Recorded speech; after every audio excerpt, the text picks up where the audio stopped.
سمجھ تو آپ گئے ہوں گے، بات کرنے لگے ہیں ہم آج اسماگ کے اوپر، اور مجھے اور رملہ بیگ کو جوائن کیا ہے احمد رافع عالم، انوائرمنٹ لائر ہیں۔ رافع، ٹی ایل پی نے یہ گیئر استعمال کیا تھا آنسو گیس سے بچنے کے لیے، تو کیا یہ اسماگ کے خلاف افیکٹو ہے؟ علی اس کو اتارو، یہ افیکٹو نہیں ہے۔ اسماگ کے لیے آپ کو N95 ماسک کی ضرورت ہوتی ہے، جو کہ ہم کیا کہتے ہیں کرونا کے لیے استعمال کرتے ہیں۔ وہ میڈیکل ماسک ہوتا ہے، بہت باریک، صرف وہ استعمال کیا جانا۔ تو آپ کے لیے تو آپ کے لیے بھی بنا کے لایا تھا، لیکن چلیں یہ میں لے کر جا رہا ہوں، میرے سوونیئر ہے۔ ہاں دیکھیں وہ کہتے ہیں نا کہ جو اپنے لیے پسند کرو وہی اپنے بھائی کے لیے بھی پسند کرو، تو میں تو زبردست۔ یہ پہلے وکیل آن لائن کا لوگو لگا لیں، اس پہ پھر آپ لے جائے گا۔ پہلا سوال آپ سے، یہی آپ سے جاننا چاہتے ہیں کہ اتنی اس پہ انوائرمنٹل پروٹیکشن ڈپارٹمنٹ اور ایجنسی اور ڈیزاسٹر مینجمنٹ اتھارٹی بھی ہے جو کہ اسماگ کرائسس کو چیک کر سکتی ہے کہ یہ نہ حد سے بڑھے، اور ہمارے جو لاہور ہائی کورٹ کے جسٹس جواد حسن ہیں، انہوں نے بھی 2 سال پہلے 3 سال پہلے آئی بلیو ڈائریکشن بھی دیے گورنمنٹ کو کہ اس مسئلے کا حل نکالیں، لیکن 2018 جب ایک مسئلہ یہ جب سامنے آنا شروع ہو گیا تھا، اس کے بعد اب 2022 آنے والا ہے، اور ابھی بھی ہم جب 2022 میں انٹر کر رہے ہیں تو ہم یہ مسئلہ پھر بھی دیکھ رہے ہیں۔ یہ ایسا کیوں ہے؟ پلیز ہمارے عوام کو بتائیں کہ ابھی تک ہم یہ چیلنج کیوں فیس کر رہے ہیں۔ جواب دے دیکھیں، گھبرانا نہیں ہے۔ 2016 سے یہ اسماگ سیزن، ہوائی آلودگی کا ایشو کیا کہتے ہیں سامنے کو آیا ہے۔ ہوائی آلودگی پاکستانی شہروں میں کوئی نئی چیز نہیں ہے۔ پچھلے 20-25 سال سے جو یہاں تھوڑی بہت ریسرچ ہو رہی ہے، ہمیں بتایا جا رہا ہے کہ ایئر پولوشن کافی بری چیز ہے پاکستانی شہروں کے اندر۔ کچھ کیا کیوں نہیں جا رہا؟ بیکاز ایسا محسوس ہوتا ہے کہ جو سرکاری ادارے ہیں اور عدالتیں ہیں، ان کو کیا کہتے ہیں ٹرک کی بتی دکھائی جا رہی ہے کہ دیکھیں پہلے مسئلہ کو تو سمجھیں نا، what are we dealing with. یہ جو ہوائی آلودگی ہے یہ کہاں سے آتی ہے؟ ٹھیک ہے، یہ بس آسمان سے تو نہیں گرتی نا، یہ مین میڈ ہیومن ایکٹیویٹی کی وجہ سے، ہماری جو گاڑیاں ہیں اس کی وجہ سے، صنعت، بجلی کی پیداوار، اور پھر یہ جو ہم فصلیں جلاتے ہیں، بھٹے چلاتے ہیں، مختلف ریزنز ہیں۔ انڈور ایئر پولوشن بھی ہے بائی دا وے، جو لوگ کیا کہتے ہیں لکڑی پلاسٹک سے اپنا گھر کا کھانا چلاتے ہیں، گرم کرتے ہیں، وہ بھی اس کی بھی آلودگی ہے۔ تو سب سے پہلے ہمیں تو جائزہ ہونا چاہیے یا کوئی پتہ ہونا چاہیے کہ ہوائی آلودگی کہاں سے رہی ہے۔ اس کا ہمارے پاس کوئی اندازہ نہیں ہے، کیونکہ حکومت پنجاب کے پاس کوئی ایئر کوالٹی مانیٹرنگ کی مشینیں ہی نہیں ہیں جس سے وہ بتا سکیں کہ باہر کی ہوا کتنی آلودہ ہے اور اس کے اندر کیمیکلز کون سے ہیں۔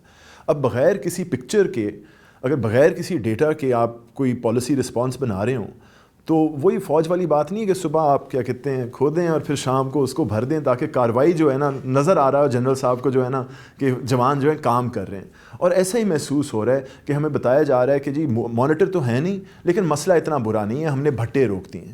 دیکھیں بھٹوں کا مسئلہ نہیں ہے، جو تھوڑی بہت ریسرچ ہمارے پاس ہے، اور 2005 سے Pakistan clean air action plan, پھر سید منصور علی شاہ کا لاہور ہائی کورٹ کا فیصلہ 2008 کا جب وہ وکیل تھے، پھر شاہ صاحب کا بنا شنا وہ اسماگ کمیشن رپورٹ، ایک گورنمنٹ پنجاب کی پالیسی بھی ہے اسماگ پہ۔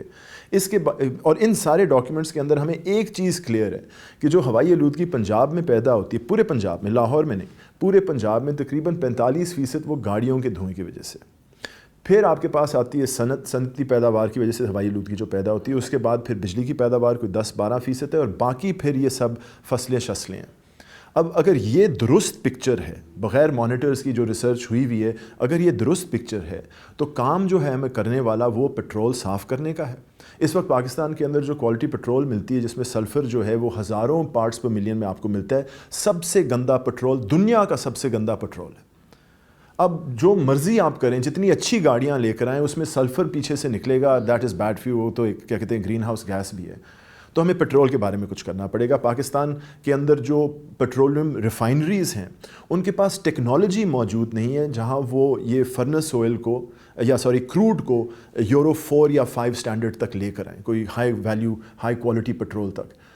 اس میں انویسٹمنٹ کی ضرورت ہے، ہر ریفائنری کو تقریباً $1 سے $1.5 بلین انویسٹ کرنے پڑیں گے، اور ہمارے پاس 5 ریفائنری ہیں، تو یہ تو 5 سے 7-8 بلین ڈالر کی انویسٹمنٹ ہے۔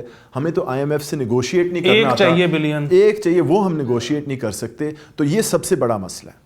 اس کے بعد بجلی کی پیداوار، جو کہ آج بھی آئی نو گورنمنٹ آف پاکستان نے کہا ہے کہ 2030 تک ہم 60% بجلی کی پیداوار رینیویبل ریسورسز سے لے کر آئیں گے، لیکن اس وقت آج بھی بجلی کے بحران اور یہ گیس کی شارٹیج کی وجہ سے ہمارے پاس اس وقت پاکستان میں میجورٹی جو بجلی پیدا ہوتی ہے وہ فاسل فیول اور فرنس آئل سے ہوتی ہے۔ وچ از کیا کہتے ہیں ایئر پولوشن جس سے پیدا ہوتا ہے. اور اب تو کوئلہ بھی لگ گیا. کوئلہ بھی, اب مجھے سمجھ اس چیز کی نہیں آتی, چونکہ پاکستان میں نیپرا جو ادارہ ہے جو کہ بجلی کے ریٹ سیٹ کرتا ہے, وہاں رینیوبل انرجی کے جو ریٹس ہیں یعنی کہ سولر اور ونڈ, وہ باقی ساری بجلی پیداوار سے سستی پڑتی ہیں انکلوڈنگ کول. تو مجھے سمجھ نہیں آتی کہ اس صورتحال میں جب رینیوبل انرجی ماحولیاتی طور پہ بھی اچھی ہے اور فائنینشلی بھی سسٹینیبل ہے, کہ ہم لانگ ٹرم یہ کانٹریکٹس کیوں کر رہے ہیں فورن کمپنیز کے ساتھ جو کہ یہ بجلی کی پیداوار کول کے ساتھ کریں گے اور ہماری ہوا کو خراب کریں گے. مجھے سمجھ نہیں آتی. یہ بڑے سوال پھر اٹھتے ہیں.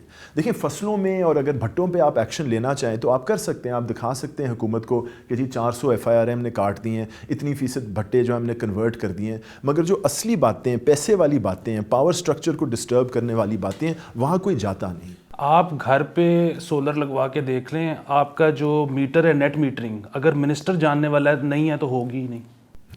ہاں یہ تو بات صحیح ہے, لیکن اس کے باوجود میں کہوں گا آپ سولر میں انویسٹ کریں اور یہ ڈسٹریبیوشن کمپنیز کی دھاندلیوں سے ان کے ہاتھوں سے نکلیں. میرے 10 سال ہو گئے ہیں میں نے سولر لگوایا گھر کے اندر, اور میں خدا کا شکر کرتا ہوں کہ مجھے لیسکو فون نہیں کرنا پڑتا. اچھا ایک چیز یہ بتائیں کہ یہ جو اسموگ ہے اس کی وجہ سے صرف غریبوں کے پھیپھڑے خراب ہوتے ہیں یا امیروں کے پھیپھڑوں کو بھی کچھ ہوتا ہے؟ ساروں کے پھیپھڑے خراب ہوتے ہیں جی. There is no safe amounts of air pollution. اور یہاں جو ہے میں سمجھتا ہوں ہماری جو ایکٹیویزم یا اویئرنیس کی ویکنس ہے وہ یہ ہے کہ ہم جب ہوائی آلودگی کے بارے میں بات کرتے ہیں ہم زیادہ تر یہ ٹیکنیکل لینگویج میں رہتے ہیں کہ جی کون سے پولوٹنٹس ہیں, کون سی کتنی میٹر کون سے ہیں, میٹر ہیں یا نہیں, ویلیو کتنی ہے ایئر کوالٹی انڈیکس کی. ہم صحت کی بات نہیں کرتے, ہم لوگوں کی بات نہیں کرتے. مجھے جتنا پتہ ہے بیکاز پاکستان کے اندر پبلک ہیلتھ کی جو ریسرچ ہے, ایئر کوالٹی اور پبلک ہیلتھ کی ریسرچ تقریباً ہے ہی نہیں. صرف 2 یا 3 رپورٹس ہیں چلڈرنز ہاسپٹل اور آغا خان سے. تو ہمیں معلوم نہیں ہے کہ لوگوں کو کس طرح کا اثر پڑتا ہے, پبلک ہیلتھ پہ کس طرح کا اثر پڑتا ہے ایئر پولوشن کی وجہ سے. یہ کہتے ہوئے یونیورسٹی آف شکاگو نے ایک 2019 میں رپورٹ نکالی Pakistan air quality life index, جس میں انہوں نے بتایا کہ پاکستانی شہروں کے اندر عام ایوریج 2 سال لائف ایکسپیکٹنسی جو ہے وہ ہارے جا رہے ہیں صرف ایئر پولوشن کی وجہ سے. اور لاہور میں تقریباً 5 سال life expectancy 5. You cannot find a non-communicable disease with that burden anywhere else. یہ ایک بہت بڑا پبلک ہیلتھ سانحہ ہے. میرے خیال سے ہمیں یہاں سے بات شروع کرنی چاہیے. یہ ساروں کا مسئلہ ہے, غریبوں کا, امیر لوگوں کا, اینڈ اسپیشلی بچے چونکہ گروئنگ باڈیز ہو رہی ہوتی ہیں, گروئنگ باڈیز ہیں ان کی, وہ دے ٹیک اے لاٹ مور آکسیجن. ان کا ہر آرگن جو ہے وہ ڈسٹروائے ہو سکتا ہے انکلوڈنگ کیا کہتے ہیں مینٹل فیکلٹیز. میں تو بڑے منسٹرز کا بھی. ہاں میں تو حیران یہی ہو رہا ہوں کہ اگر امیروں کو بھی فرق پڑ رہا ہے تو پھر اس کے بارے میں ہم کچھ کیوں نہیں کر رہے. دوسرا سوال یہ ہے کہ جب بھی ہوا چلتی ہے ہم انڈیا کو گالیاں نکالتے ہیں, انڈیا ہمیں گالیاں نکالتا ہے. زیادہ میلا ہم میں سے ہے کون؟ یہ زیادہ میلے کی بات نہیں ہے. ہم دونوں طرف کول فائرڈ پاور پلانٹس لگا رہے ہیں, شاید ہندوستان میں زیادہ ہوں, لیکن بات یہ ہے کہ سردیوں کے موسم میں دیکھیں اس خطے کے اوپر 2 قسم کی ہوائیں چلتی ہیں. ایک برسات کی مانسون کی ہوا, ٹھیک ہے جی, جو کہ اس طرف کی ہے, اور پھر ہم کہتے ہیں ویسٹرلیز جو کہ سردیوں کے موسم کے اندر اس طرف سے. اب ویسٹرلیز جو ہیں ایران سے آتی ہیں اور ہندوستان کی طرف جاتی ہیں. At this time of year سردیوں میں جو ہوا چل رہی ہوتی ہے بائی اینڈ لارج وہ ہندوستان کی طرف چل رہی ہوتی ہے. ہمارا دھواں وہاں جا رہا ہوتا ہے, ٹھیک ہے, اور الزام ہم ان پہ لگا رہے ہیں. بس یہاں پہ رک جانا تھا, بات پوری نہیں کرتے. نہیں تو مجھے بتائیں یہ مانیٹرز نہیں ہے تو اس کا مطلب پراپر ریسرچ نہیں ہو رہی. پراپر ریسرچ نہیں ہو رہی. کس ڈپارٹمنٹ کا کام ہے؟ اور یہ مانیٹر بنانا مشکل کام ہے یا بس ہم سستی کر رہے ہیں؟ دیکھیں مانیٹر بنانا اتنا مشکل کام نہیں ہے. یہاں مجھے معلوم ہے کہ ITU کے اندر چند سال پہلے ریسرچرز تھے جو کہ 2-2.5 ہزار روپے کا ایک PM 2.5 مانیٹر, جو بڑا بیسک مانیٹر تھا, وہ بنا رہے تھے مگر ریڈیو فریکوینسی کے ساتھ تاکہ وہ ایک ہیڈ کوارٹرز تک براڈ کاسٹ کر سکے. تو آپ کو 1000 روپے کے اندر آپ کو مانیٹر مل جاتا ہے. پھر بات آتی ہے اس کی ایکوریسی کی. اب آپ کو اگر بہت ہی ایکوریٹ مانیٹر چاہیے تو شاید آپ کو تھوڑے سے پیسے اور خرچنے پڑیں. اور مانیٹرز بھی مختلف قسم کے ہوتے ہیں, ان کی جو ریڈنگز ہوتی ہیں وہ بھی مختلف ٹیکنیک سے لی جاتی ہیں. مسئلہ ادھر پاکستان میں یہ ہے کہ ہماری جو باہر کی ہوائی آلودگی کے سٹینڈرڈز, ایمبینٹ ایئر کے جو سٹینڈرڈز ہیں, 9 مختلف کیمیکلز کو وہ دیکھتی ہیں اور ساتھ ساتھ بتاتی ہیں کہ ان کی حد اور لمٹس کیا ہونی چاہیے اور ان کو ناپنے کا طریقہ کیا ہے. اب وہ ناپنے کا طریقہ جو ہے نا وہ ذرا مشکل ہو جاتا ہے بیکاز یہ پھر مہنگی ایکسپینسو مشینری بن جاتی ہے. اور ملا کر جب آپ یہ 9 کمپاؤنڈس کو مانیٹر کرتے ہیں اکارڈنگ ٹو دوز ٹیکنیکس, آپ کو تقریباً $50-60 ہزار کی مشین چاہیے ہوتی. اب پاکستان ایک غریب ملک ہے, ہر شہر کے اندر آپ کو اس طرح کے 10-15 مانیٹر چاہیے ہوتے ہیں. اس طرح کی چیز ہم شاید فائنینشلی کر نہ پائیں. کہیں نہ کہیں ایک ٹریڈ آف ہوگا, ایک ون ون سچویشن ہوگی جہاں ہم اس طرح کے مہنگے ریفرنس اسٹینڈرڈ مانیٹرز کو ایک low cost monitoring network کے ساتھ جوڑ کر ایکیوریسی اور رینج بڑھا سکیں اور اپنی پبلک کو بتا سکیں کہ جی باہر آلودہ ہوا کتنی بری ہے اور آپ کیا کیا کر سکتے ہیں. یہ آپ نے پوچھا کس کا فرض ہے. قانون کے تحت, انوائرمنٹ پروٹیکشن ایکٹ کے تحت, انوائرمنٹ پروٹیکشن ایجنسی کو ایسے مانیٹرنگ سسٹمز لگانے ہوں گے. It's not a choice, they have to do these monitoring. اچھا, آپ یہ کہہ رہے تھے کہ سب سے بڑا کردار اس پولوشن میں گاڑیاں ادا کر رہی ہیں, تو اس حکومت کو تو روز یہ ہلکان ہو جاتے ہیں رو رو کے کہ ہمیں پبلک ٹرانسپورٹ میں سبسڈی دینی پڑ رہی ہے. اس حکومت نے, میں سمجھتا ہوں, ایک ایمبیشس پلان بنایا تھا یہ الیکٹرک وہیکل پالیسی کا. دیکھیں, میرے خیال سے کئی لوگوں کو پتہ ہے کہ پیٹرولیم ریفائنریز کو اپ گریڈ کرنے کے لیے شاید ہمارے پاس پیسے نہ ہوں, تو اس انویسٹمنٹ کو سے بچنے کے لیے اگر ہم پاکستان کو ایک الیکٹرک وہیکل مینوفیکچرنگ ہب بنا لیں اور اگلے 10-15 سال کے اندر جو یہ کمبسچن انجن گاڑیاں ہیں ان کو آہستہ آہستہ فیز آؤٹ کر لیں تاکہ 30% 40% گاڑیاں اس وقت تک الیکٹرک وہیکل ہوں, تو اس طرح شہروں کے اندر ہوائی آلودگی بہتر ہو سکتی ہے. اور دوسرا, جو ہم سعودی اور قطر کو ڈالر دیتے ہیں پیٹرول کا, وہ بھی تھوڑا سا بچ جائے گا.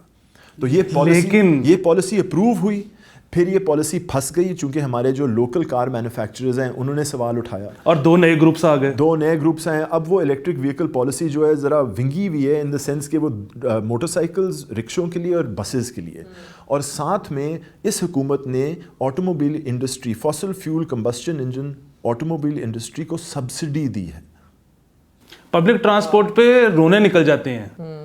نہیں, میں یہی دیکھ رہی ہوں کہ ہمیں پتہ ہے اگر مانیٹرز بھی نہ ہوں, اگر ہم نہ اس طرح نہیں پراپر ریسرچ نہ کر سکیں ان ڈیپتھ, ہمیں پھر بھی پتہ ہے 4-5 میجر کازز, تو اس کو ایڈریس کرتے ہوئے بھی ہم جو ہیں ویئر سلیکنگ. تو اس کا I don't see any and, because policies بنتی جا رہی ہیں, رپورٹس بنتی جا رہی ہیں, لیکن کوئی ایکشن لیا ہی نہیں جا رہا. ایکشن کے لیے بھی آپ سوچئے گا کہ محکمہ ماحولیات کے پاس, انوائرمنٹ پروٹیکشن ایجنسی کے پاس آج تقریباً آپ یہ نائب قیصر بھی ملا دیں, کوئی 800-900 بندہ ہے. اب پنجاب میں 60,000 سے زیادہ انڈسٹری ہے. تو یہ لوگ اور یہ جو ادارہ ہے جس طرح اس وقت آج سیٹ اپ ہوا ہوا ہے, اپنی ذمہ داری پوری کر ہی نہیں سکتا جب تک کہ ان کا جو ہے وہ کیا کہتے ہیں جو فیلڈ فارمیشن ہوتی ہے وہ اس کو تبدیل کی جائے, اپ گریڈ کی جائے. ان کے انسپیکٹرز, لاہور میں صرف 9 انسپیکٹر ہیں, 12,000 انڈسٹری ہے, اور ان انسپیکٹرز کے پاس وہ مشینری بھی نہیں ہے جس سے وہ ہوائی آلودگی یا پانی کی آلودگی ٹیسٹ کر سکیں. دیکھیں, آپ کو اگر یہ کام کرنے ہیں تو محکمے کو پکا کرنا ہو, ٹھیک ہے. یہ بھی ہمیں پتہ ہے, ہم 2015-16 سے یہ بات کریں, 2018 میں حکومت پنجاب نے ورلڈ بینک سے $300 ملین کا لون بھی لیا تھا انوائرمنٹ پروٹیکشن ڈپارٹمنٹ اور ایجنسی کے اپ گریڈ کے لیے. ٹھیک ہے جی, وہاں اب 4 سال ہو چکے ہیں, وہاں سے ہم نے $1 تک نکال کر کسی مانیٹرنگ سسٹم یا کسی کیپیسٹی اپ گریڈ میں نہیں لگایا. یہ محکمے کی نااہلی ہے, اور نااہلی بھی میں ایک قسم کی سمجھتا ہوں چونکہ پچھلے 3 سال یا 4 سال کے اندر محکمہ ماحولیات میں کوئی 6 سیکٹری گزرے ہیں اور کوئی 8 director general environment protection agency سے نکلے. اب اس طرح کی وہ ہائی روٹیشن سے ادارے سے آپ کوئی جو ہے نا ایکسپیکٹیشن آؤٹ کم نہیں رکھ سکتے. اس کا میرے نظر میں تو ایک ہی علاج ہے کہ محکمہ ماحولیات کو محکمہ ماحولیات کر دیا جائے, اور کچھ جگتیں کر کے اگر بہتر ہو سکے انوائرمنٹ. محکمے کے منسٹر بھی ہیں, باور رضوان صاحب PMLQ کے کیا کہتے ہیں کولیشن ممبر ہیں, is a minister for environment in Punjab. واہ, میرے کیونکہ ایک دوست میں کہتا ہوتا تھا کہ پاکستان ایک ہی صورت میں ترقی کر سکتا ہے, اور وہ یہ ہے کہ مٹی کٹے اور دھوئیں سے اگر بجلی بننا شروع ہو جائے. نہیں, سورج سے بن سکتی ہے اور سستی بن سکتی ہے. اچھا, تو یہ بہرحال ہم ظاہر ہے اس کی بات کر رہے تھے. اب آپ کے خیال میں ہم جیسے لوگوں کو جو ایکسرسائز نہیں کرنا چاہتے, گھر پہ لیٹے رہنا چاہیے یہ سوچ کے کہ باہر نکلوں گا تو صحت خراب ہی. میں 1-2 چیزیں آپ کو بتاؤں. ایک تو دیکھیں, اگر حکومت اور سول سوسائٹی سے یہ کام نہیں ہو رہا, ہم پھر بھی اپنے آپ کو بچا سکتے ہیں. آپ وہ ماسکس پہنیں اگر آپ باہر جا رہے ہیں, گھر کے اندر پیوریفائر لگائیں, اس طرح کی چیزیں آپ کر کے اپنی صحت کو بچا سکتے ہیں. That's very important. لیکن اس کے علاوہ ہم کیا کر سکتے ہیں, ایک عام شہری کیا کر سکتا ہے اس کے علاوہ؟ یہ ایک بڑا مسئلہ ہے بیکاز ایئر پولوشن پانی کی طرح نہیں ہے جہاں آپ بہتر پانی کہیں سے خرید سکتے ہیں. یہ ایک کیا کہتے ہیں معاشی مسئلہ ہے جہاں آپ کو پبلک سپورٹ کی ضرورت ہوگی, اور انرجی پالیسی چینج کرنی ہے, ٹرانسپورٹ پالیسی چینج کرنی ہے, فیول امپورٹ پالیسی چینج کرنی ہے. اس میں تو پاکستان کے فارن ریلیشنز بھی آتے ہیں. یہ اکثر لوگ ماحولیاتی ایشوز کو میرا خیال لائٹ ہارٹیڈلی لیتے ہیں کہ یہ صرف درخت تک لوگ بات کر رہے ہیں یا ان کو درخت لگانے دیں, تھوڑا سا پانی دے دیں یا خوش ہو جائیں گے. نہیں, بات اصل میں آپ کی اکانومی کی ہے, آپ کی فارن پالیسی کی ہے, اور یہ مشکل سوال ہے, مگر ایٹ دا سیم ٹائم یہ ہماری صحت اور ہماری جانوں کا بھی مسئلہ ہے. اچھا, یہ جو ہم فینسی ایئر پیوریفائرز دیکھتے ہیں شاپنگ مالز میں, یہ تو ذرا بہتر ملکوں کے لیے نہیں ہے, ہمیں تو اپنے کمروں میں بھی انڈسٹریل گریڈ چاہیے ہوگا. نہیں, ناٹ نیسسریلی. ایک فلٹر, ایک پنکھا, اتنی زبردست ٹیکنالوجی نہیں ہے, مگر بس اس کا سائز آپ کے کمرے کے مطابق ہو, انڈر پاورڈ نہ ہو, یا 2 لگا لیں کمرے کے اندر. اور میں سمجھتا ہوں اچھی انویسٹمنٹ ہے, بیکاز دیکھیں ایئر کنڈیشنر پہ تو ہم لاکھ روپے خرچنے کو تیار ہیں, وہ سال میں ہم صرف 3-4 مہینے استعمال کرتے ہیں. یہ چیز اے سی کے کہیں بھی قریب بجلی نہیں استعمال کرتی. سمپل پنکھا ہے جو کہ ایک فلٹر کے تھرو ہوا کھینچ رہا ہوتا ہے. تو لائٹ کی طرح اس کو آن رکھیں پورا وقت, اور اپنی صحت بچائیں, اپنی زندگی 5 سال لائف ایکسپیکٹنسی 5.8 ایئرز آپ بڑھا سکتے ہیں. دوسری بات یہ کہنا چاہتا ہوں کہ لاہور اور پاکستانی شہر جو ہیں وہ اکیلے نہیں ہیں. تاریخ میں دوسرے شہروں کو بھی یہ مسئلہ پڑا ہے, اور دوسرے شہروں نے اس مسئلے کا حل نکالا ہے.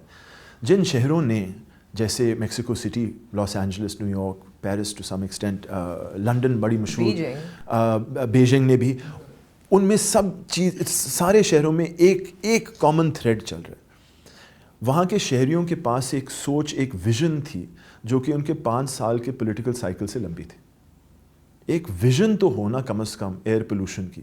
یہاں اگر کوئی ایئر پولوشن کی بات کرے سوشل میڈیا پہ تو ٹرولز چڑھ جاتے ہیں کہ آپ تو شہباز شریف کے سپورٹر تھے, کیا کہتے ہیں یہ فلانا. No one is willing to have a shared vision کہ جی یہ ایک مسئلہ ہے, اس کے حل کے لیے ہم کہیں چلیں.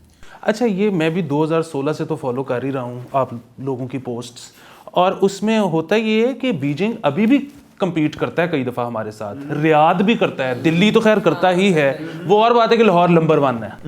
اور اس میں یہ بھی ایک کنٹریبیوٹنگ فیکٹر ہے کہ ہم جو ہاؤسنگ سوسائٹی پہ ہاؤسنگ سوسائٹی چڑھائی جا رہے ہیں.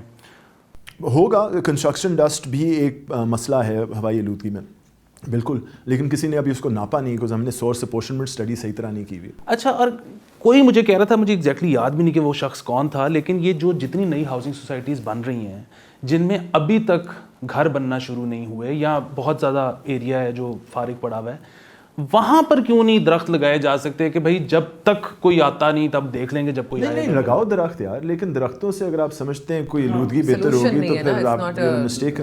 اگر آپ وہ کیا کہتے ہیں ڈیزل آپ کا 5000 پارٹس پر ملین سلفر ہے, تو وہ ڈیزل کا ٹرک 1 گھنٹے میں کرے گا جو شاید ایک درخت اپنی پوری عمر میں آکسیجن نہ بچا سکے.